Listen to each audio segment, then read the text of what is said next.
শুভ নববর্ষের শুভেচ্ছা জানিয়ে আজ সকালটা শুরু করলাম। বড়দেরকে প্রণাম আর ছোটদেরকে অন্তরস্থল থেকে অনেক অনেক ভালোবাসা। যেহেতু পয়লা বৈশাখ সেহেতু মা বাবাকে, বজরংবলীকে, জগন্নাথকে এবং আমার ঠাকুর ঘরের সব ঠাকুরকে প্রণাম করে দিনটা শুরু করলাম। বিছনার অবস্থা দেখো এরকম। তোমাদের দাদাভাই জিমে গেছে, ছেলে খেলতে গেছে, আমি এক তুলি দিয়ে গুছিয়ে নিই।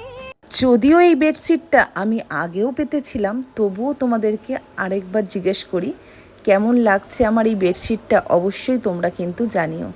যদিও আমি এই বেডশিটটা মিশো থেকে অর্ডার করেছিলাম। পয়লা বৈশাখের মার্কেটিংয়ে বেডশিট কিন্তু সব ঘরেরই কিনেছি, বাট আজকে আর পাততে ইচ্ছা করলো না। এটা স্টক করে রেখে দিলাম দুর্গাপুজোর জন্য বা সামনে কোনো অকেশন হলে পাতবো। এদিকে আমার আজকে কাজের অনেক চাপ। আমি জানি না ব্লগ শ্যুটটা ঠিকঠাক করতে পারবো কিনা। তোমরা সবাই জানো যে আমার ব্লগটা কিন্তু আমি একাই করি, আমার ব্লগ ধরার লোক নেই, সবাই ব্যস্ত আমাদের বাড়িতে। ছেলেটার অবস্থা দেখো, ছেলেটার শরীর খারাপ, জ্বর এসছে, বছরকারের দিন শুয়ে রয়েছে। এই হচ্ছে আমার ছেলের কন্ডিশন। এসিতে থাকে, বলেছি 4টের সময় খেলতে বেরাবি না, কিছুতেই 4টের সময় খেলতে বেরায়। ওইখানে মানে মিডিলে রোদ থাকে, আস্তে আস্তে প্রায় 10-20 মিনিটের মধ্যে কমে যায়, ততক্ষণ ওয়েট করি, তারপরে খেলা শুরু করি সবাই। হ্যাঁ, তো ওই যে রোদে এখান থেকে যে যাচ্ছিস ওইটাই তো লেগে যাচ্ছে। এসির মধ্যে থেকে বেরিয়ে রোদে পুরো ভরপুর রোদ থাকে, সেই রোদটাতে বেরাচ্ছিস। তুই যখন খেলা শুরু হয় না, তুই আধ ঘন্টা পরেই ঘর থেকে বেরা। খেলা শুরু হয় না, কিন্তু প্র্যাকটিস হয়। ওটাই একই ব্যাপার। তাহলে আবার কি বলছিস যে রোদে খেলছিস না? আজকে অনেক চাপ এই কারণেই, কারণ আমার যে কাজের দিদি, সেই দিদি 2 দিন ছুটি চেয়েছে, কারণ দিদির মেয়ে বছরে একবার এই গাজনের সময় আসে। তো সেই কারণের জন্য এই কাজগুলো তো আমাকেই করতে হবে, তাই তাড়াতাড়ি করে করছি। এবার দেখো আমি লম্বা, তুই এত লম্বা হয়ে যাচ্ছিস কেন? আর আমি এত গেরা হয়ে যাচ্ছি কেন? তুমি পাটা উঠাও তো। উঠা উঠা উঠা। না না, আমার পায়ে লাগছে। উঠাও নেই বাবা, ওই পায়ে লাগছে। উঠা উঠা উঠা। এবার এই না বাবারে, তোমাদের দাদা ভাইয়ের বন্ধু মনে হয় জল দিতে এসেছে, তাই তোমাদের দাদা ভাই বাইরে গেছে। আজকে কিন্তু রান্নাঘরের ডিপার্টমেন্টে আমি নেই, আজকে তোমাদের দাদা ভাই আছে। কারণ আজকে হবে মাটন। এমনিতেই মাটনটা তেলত্ব, তারপরে আবার বেশি করে যদি তেল দিয়ে রান্না করি, তাই রিস্ক তোমাদের দাদা ভাই নেবে না। তেল মশলা সব কিছু দিয়ে কষিয়ে চলে যাবে, তারপরে আমি নাড়িয়ে চাড়িয়ে নুন দেখে নামাই, অসুবিধা নেই। কিন্তু তেলটা নিজের হাতে দেওয়ার চেষ্টা করে, যাতে আমি তেল না বেশি দিতে পারি। সাহাবাড়িতে আজকে কি রান্না হচ্ছে? মাটন। কি বুঝলে? শুভ নববর্ষ জানিস আমার বন্ধুদেরকে? সবাইকে জানাই শুভ নববর্ষ। আমার থেকে বয়সে বড়দের জানাই শতকোটি প্রণাম। আমার প্রণাম নেবে, ভালোবাসা নেবে। ছোটরা তো রয়েছেই, অনেক অনেক ভালোবাসা, অনেক অনেক অভিনন্দন সবাইকে।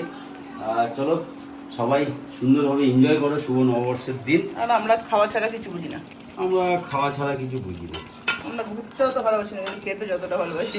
এই গরমের মধ্যে ঘুরবে কোথায়? খাওয়া দাওয়া ঘরে এনজয় করো। এইটা দাও তো, এখন একটু কষা দিয়ে ভাত খাবো। এইটা? হ্যাঁ যাও, হয়ে গেছে তো। তুমি ভাত বাড়ো, যাও ফটাফট যাও। আচ্ছা বন্ধুরা, তোমাদের বাড়িতে এরকম বাচ্চা আছে 6 মাসের বাচ্চার মতন করে? আমার ছেলের জ্বর, বললাম তো না তোমাদেরকে, বাবা গা পুড়ে যাচ্ছে।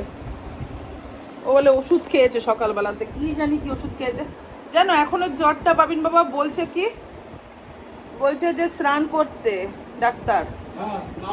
মানে ওইরকম না, মানে জ্বর আসলেই বলছে রাত্রেবেলা দুপুরবেলা যখনই জ্বর আসুক স্নান করতে বলছে।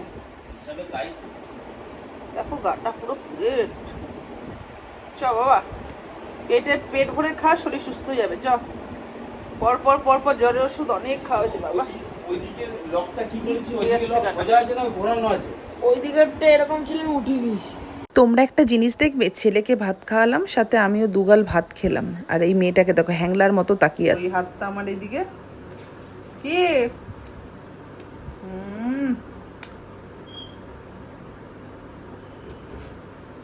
দেব না। আবার গায়ে কাপড় বাবা চকর মতো নিল জানো, দিলাম তো চপ করে লুপে নিল, বুঝলে? তোমার গিটি আমাকে ডাকছে, দেখো ওখান থেকে ভৌ ভৌ করে। এই তোর খাসির চর্বি মাংস খাওয়া ভালো, লোকে দেবে না আর কি? আর চাইছে আমি কি করবো? না চা আর দেবে না। না দিতে বলেছে, দিতে বারণ করছে নানা বাবা।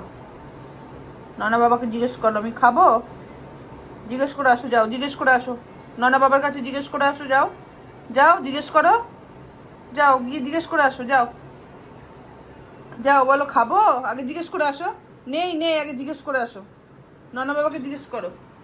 দেখেছো জিজ্ঞেস করতে গেছে, কত বোঝে জানো, ও ধারণা করতে পারবে না। এবার আমার মুখ নড়ছে কিনা সেটাও দেখবে মাঝখানে। এবার ছেলেগুলো তো বেশ না শিখে লাস্টের জিনিসগুলো বেশ সুন্দর ভাবে শেষ করলো। নাই একটু তাকা শিবমের দিকে ওরকম ভাবে, এরপরে কন্টেন্ট হবে। অ্যাকচুয়ালি আমার ননদের ছেলে এই দুপুরবেলাতে আমাদের বাড়িতে আসার একটাই কারণ, আমি দিদিভাইকে ফোন করে বলেছি যে একটুখানি সোনাকে পাঠাও না গো, একটু মাটন দেবো। তো দিদিভাই বললো আমাদের বাড়িতেও মাটন হয়েছে, পাঠাতে হবে না, তবুও পাঠিয়েছি। এই যে আমি মাটন পাঠাবো বলে সোনাকে আসতে বলেছি, ছেলের জ্বর বলে ছেলে দিয়ে আসতে পারবে না, তার জন্য দেখো দিদিভাই আবার আমার ফেভারিট খাবার ইঁচড় চিংড়ি মাছ দিয়ে করেছে, সেটা পাঠিয়েছে। সাথে আবার একটু বাড়াবাড়ি হয়ে গেছে, এখানে দইও পাঠিয়ে দিয়েছে একবার।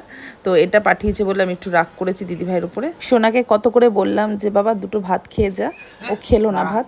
তো যাই হোক, এখানে কিছু কন্টেন্ট বানাচ্ছিলাম সোনা আর ননাইকে নিয়ে। বাই, শিও, দেখে শুনে যাবি। হ্যাঁ চলো, তোমাদের দাদা ভাই খেয়ে দিয়ে ডিউটি চলে গেছে। এদিকে আমি জামা কাপড়গুলো মেলেছিলাম, বেশ বাইরে খড়খড়ানি রোদ, রোদের কারণে সব শুকিয়ে আমচুর হয়ে গেছে। এগুলো সব তুলে এখন রাখবো সোফার উপরে, তারপরে একটু রেস্ট নেব। নেওয়ার পরে যা গরম পড়েছে, এখন আমি এগুলো ভাঁজ করতে বসবো না।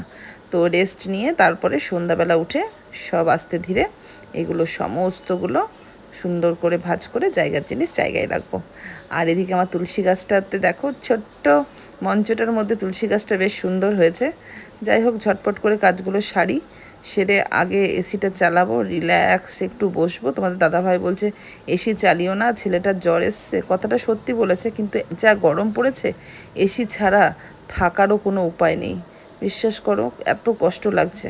কিন্তু পুজো কিন্তু আমার অনেকক্ষণ আগেই দেওয়া হয়ে গেছে, কিন্তু আমি শুরুটা করেছিলাম আমার সিংহাসন দিয়ে, আর শেষটাও করছি বছরের সিংহাসন দিয়ে। কারণ সত্যি কথা বলতে আমার জীবনের সব থেকে বড় সম্বল হচ্ছে আমার এই যে যারা আমার সিংহাসনে বসে আছে তারাই। কারণ মাথার উপরে গার্জেন বলতে বাবা মা শ্বশুর শাশুড়ি এরাই থাকে। তো মা তো চলে গেছে, শ্বশুর শাশুড়িও চলে গেছে, তাই এখন গার্জেন হিসাবে আমার বাবা, আর এদিকে আমার ঠাকুর ঘরের সব ঠাকুররা।